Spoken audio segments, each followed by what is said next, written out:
The door clicked shut behind him. That's when I noticed he'd locked it from the inside. If you've ever hosted a stranger or wondered what it's like to open your home to someone you've only met online, drop a comment below. Where are you listening from tonight? I'm 32 years old now. But back in 2019, I believed in the kindness of strangers. I had a 2-bedroom apartment in Portland, just me and my cat, Oliver. The second bedroom sat empty most of the time. I worked from home. The silence got heavy, so I joined one of those couchsurfing websites. You know the kind. Travelers looking for free places to stay. Hosts offering couches or spare rooms. Reviews, star ratings. A whole community built on trust. I thought it would be nice. Meet interesting people. Hear their stories. Break up the quiet. I was careful. I read every profile twice. Checked references.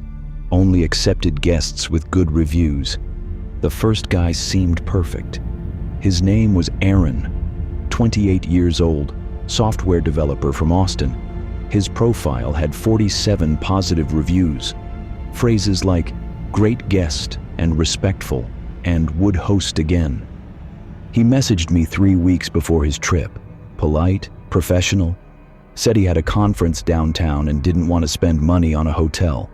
I said yes. He arrived on a Thursday evening in October. I remember because the leaves were just starting to turn. He knocked at 6:47 p.m. I checked through the peephole first. He looked exactly like his photos. Brown hair, wire-rimmed glasses, backpack slung over one shoulder, clean sneakers. I opened the door. "Hey," he said. His smile was warm. "You must be Claire. Thanks so much for hosting me." We shook hands. His grip was firm but not aggressive. Normal.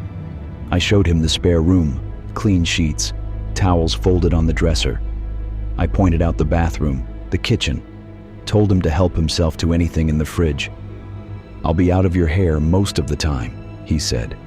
"Conference runs from 8 to 6. I'll probably just crash when I get back."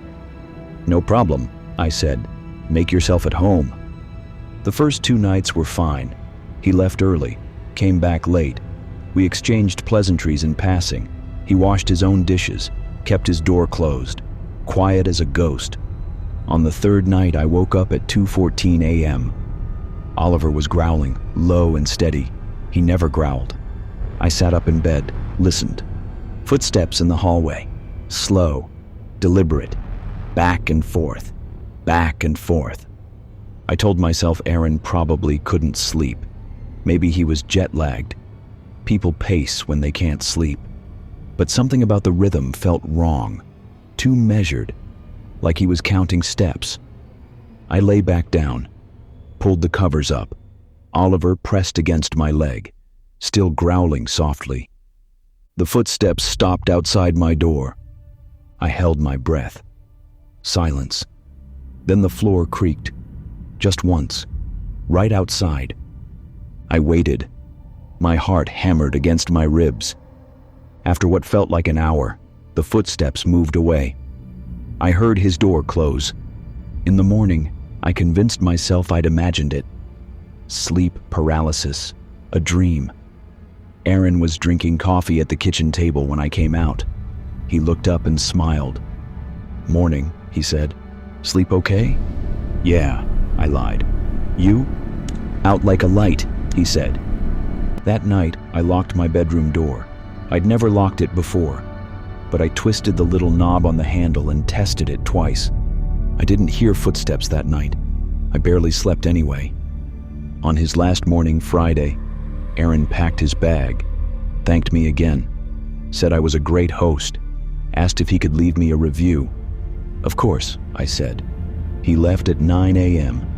I watched through the window as he walked down the street, watched until he turned the corner and disappeared.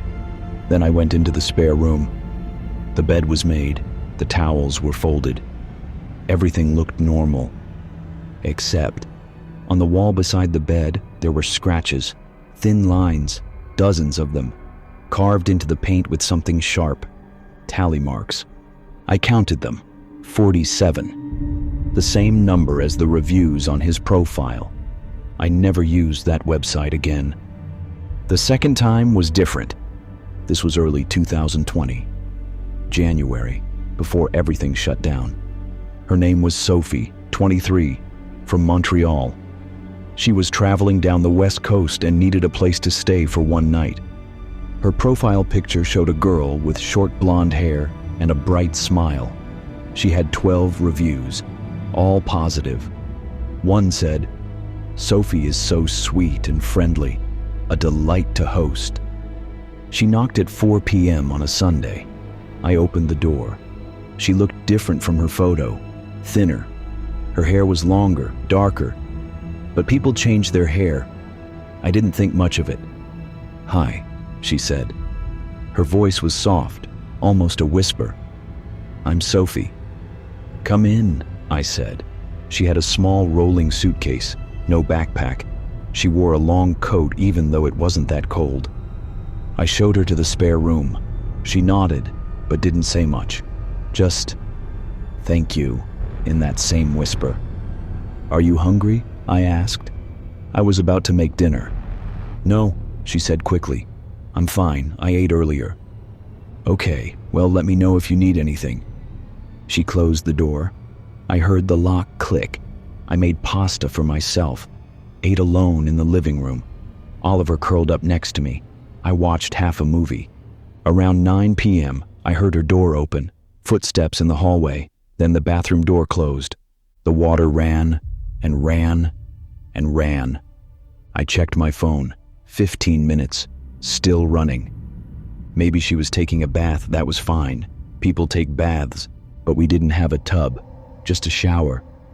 At 30 minutes, I got up, walked to the bathroom door.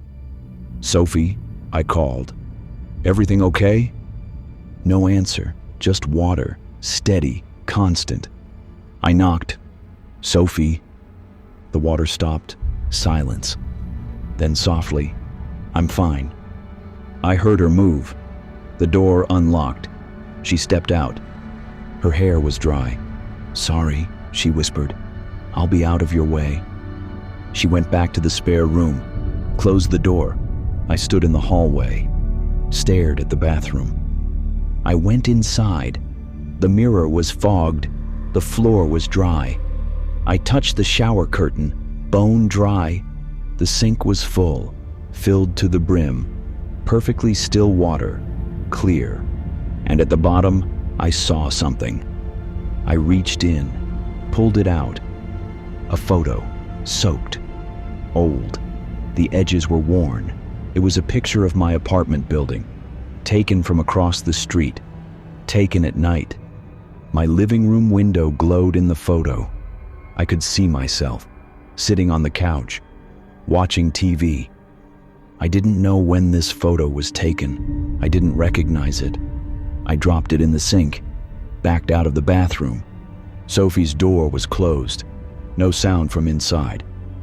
I went to my room, locked the door, pushed my desk chair under the handle. I sat on my bed with my phone, debated calling the police. But what would I say? My guest filled the sink and left a photo? I waited, listened. At 3 a.m., I heard her door open. Footsteps. They stopped outside my door. The handle turned, slowly. It rattled against the lock. I didn't breathe. Then, whispered through the door, "I know you're awake." I grabbed my phone. My finger hovered over 911. Footsteps moved away. The front door opened, closed. Silence. I waited until sunrise. Then I checked the spare room. Empty. Her suitcase was gone. The bed hadn't been slept in. On the pillow, she'd left a note. Handwritten. Neat cursive. "Thank you for letting me see you up close." I moved out 2 months later. The third story isn't mine, it's my brother's. But he made me promise to tell it. His name is David. He's 29. He hosted a guy named Marcus in the summer of 2021. Marcus was 35, photographer, traveling for work, 5-star reviews, paragraphs of praise. David lived in Seattle, small studio. He offered Marcus the couch. Marcus arrived on a Wednesday. Friendly, chatty, showed David some of his photography, landscapes mostly, mountains, forests, empty roads. "Beautiful work," David said. "Thanks," Marcus said. "I like places where no one goes." Marcus went out during the days, came back around 8 or 9 p.m. They'd talk for a bit, share a beer, normal. On the third night, David woke up at 4 a.m. thirsty. He got up to get water. Marcus was awake, sitting on the couch, in the dark, facing the wall. "Marcus," David said, "you okay?" Marcus didn't turn around, just said, "Do you ever feel like you're being watched?" David froze. "What?" "I mean before you fall asleep," Marcus said. His voice was flat, distant. That feeling that someone's standing in the corner, watching, waiting. David said. "Sometimes, I guess." "I feel it all the time," Marcus said. "Even when I'm alone." David didn't know what to say. He got his water, went back to his room. In the morning, Marcus was cheerful again, like nothing happened. "Sorry if I was weird last night," he said. "I get insomnia. My brain goes to strange places." "No worries," David said. That night, David couldn't sleep. He kept thinking about Marcus sitting in the dark. At 2 a.m., David heard a sound. A click, rhythmic, over and over. He got up, looked into the main room. Marcus was sitting on the couch again, facing the wall. He had his camera. He was taking photos. Click, wait, click, wait, click. "Marcus?" David said. Marcus turned, smiled. "Sorry, did I wake you?" "What are you doing?" "Practicing long exposure," Marcus said. He held up the camera. "You have to stay really still in the dark. Let the light gather. It takes patience." David looked at the wall. Nothing there. Just blank paint. "What are you photographing?" Marcus tilted his head. "You." David felt cold. "What?" "Well," Marcus said, "where you were standing a few seconds ago. I wanted to see if I could capture the space you left behind." David didn't sleep the rest of the night. Marcus left the next morning, thanked David, said he got some great shots. A week later, David got a message. From Marcus. It was a photo, black and white. David's apartment, taken from inside, taken at night. David was in his bedroom, asleep in bed. You could see him through the doorway. But standing in the corner of David's bedroom, in the shadows, there was a figure, blurry, tall, facing the bed. The message said, "Thought you'd want to see this, you were right. Someone was watching." David never responded. He checked the metadata on the photo. It was taken at 3:47 a.m., the night Marcus stayed.